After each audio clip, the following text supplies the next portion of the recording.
Peace, my name is Noman and welcome to Healing is Holistic, where we learn to master our well-being. So does everyone have worms? The answer is no, okay? I know that because I've seen people who thought they had worms and they used the most effective protocol and they still don't see any worms come out because there's a lot of other causes of the same symptoms. But having said that, it's a lot more common than people think. I'm gonna read an article from the CDC that actually talks about this. So they say that most people think parasite diseases occur in poor and developing countries or are infections they might pick up on a trip to a foreign country. However, parasitic infections also occur in the United States and in some cases affect millions of people. Often they can go unnoticed with few symptoms, but many times the infection can cause serious illnesses including seizures, blindness, pregnancy complications, heart failure, and even death.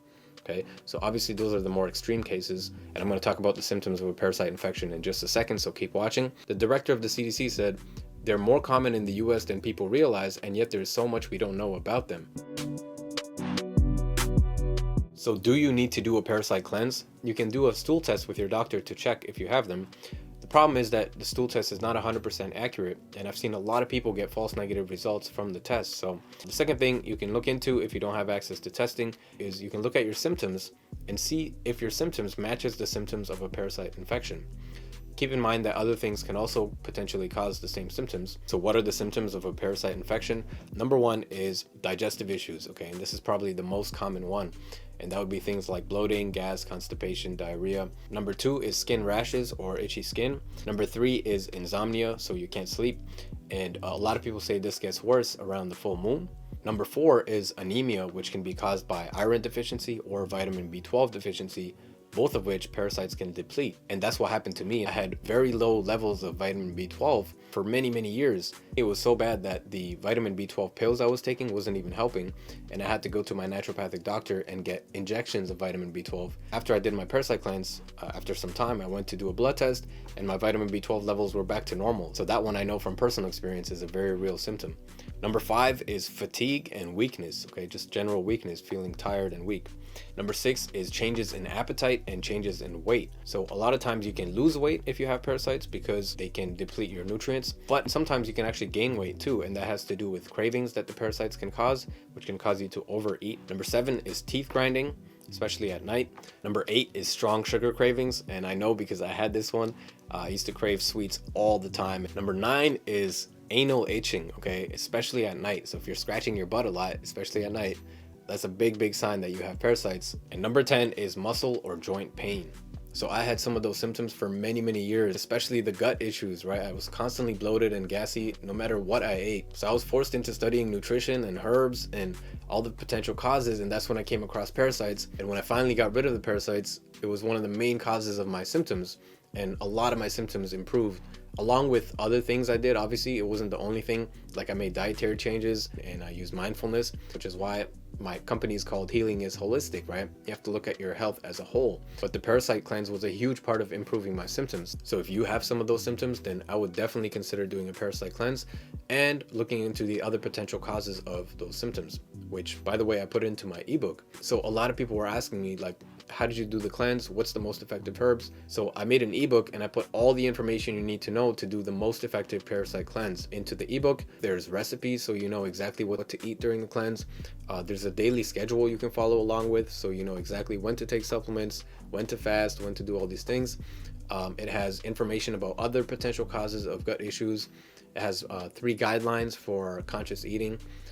And it has bonus information about the deeper causes of gut issues, which is also very important. So if you're interested in the ebook, you can check out the link below. If you're struggling financially, but you really want the ebook so that you can do the cleanse properly, just contact me and I'll definitely help you out. What are the most effective supplements to use during a parasite cleanse? So there's a long answer and a short answer to that question. If you want the short answer, I would basically use 2 supplements. One is called ParaCompx, and the second one, it's Mimosa Pudica. Okay, so I would use a combination of those 2 things. I'll put a link to both of these in the description below if you want to order them. By the way, quick question. Are you getting value from this video? Honestly, if you are, then can you please hit that like button because it's going to help out my channel. Thank you. So here's the long answer. This is a page from my ebook that's going to help us to understand. So there are 4 main types of bugs that may be causing gut issues. Number 1, we have bacteria. Number 2 is fungus like candida overgrowth. Number 3 is protozoa, which is tiny microscopic parasites that you can't see with your naked eyes. And number 4 is worms. Now, within each of those 4 categories or types of bugs, there are many different species. So for example, there are many different species of worms, such as the pork tapeworm. There's many different species of bacteria, etc. Now, this is very important to understand. Each herb is only effective against a certain number of species. That means there's no one herb that's going to kill every single protozoa, every single species of worms, and every single species of bad bacteria that's out there. I've studied herbs and parasites for a long time. That's not how it works. So that's why your best bet is to use a strategic combination of herbs that's going to address all the different types of bugs. By the way, have you ever done a parasite cleanse, or do you have any questions? Leave it in the comments below, because that's how we're going to learn from each other.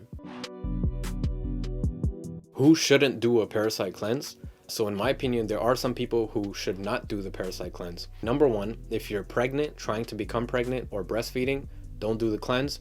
Number 2 would be anyone who has a very serious disease, especially like a liver disease or like chronic kidney disease. I definitely wouldn't do the cleanse in that case. Or anyone who has issues with their detox pathways, okay? Now, we have 4 main detox pathways.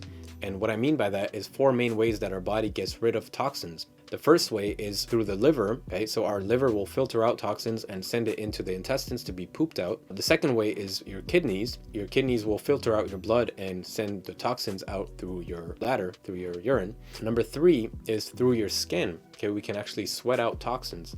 And number 4 is by breathing out or coughing out or sneezing out toxins, okay? So those are the 4 main detox pathways, and if you're struggling with any of those, then it might not be a good idea to do the parasite cleanse until you work on that. So if I had serious constipation, then I wouldn't do the cleanse, because then you're not getting rid of the parasites and the toxins that are building up in your body, because you're not pooping it out, right? You have to be pooping regularly for the cleanse. But if I had mild constipation and it's not that bad, then I would just use a supplement like the intestinal mover supplement. I'll put a link for that below. It's basically a natural laxative, but it also has antimicrobial herbs like black walnut, wormwood, and cloves. So it's going to help you kill off the bad bugs and keep you regular at the same time.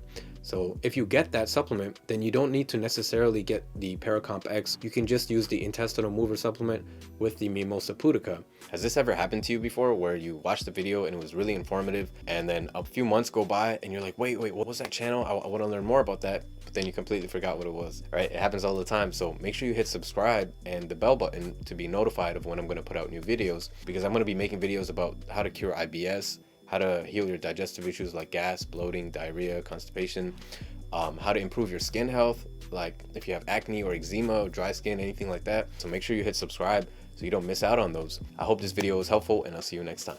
Peace.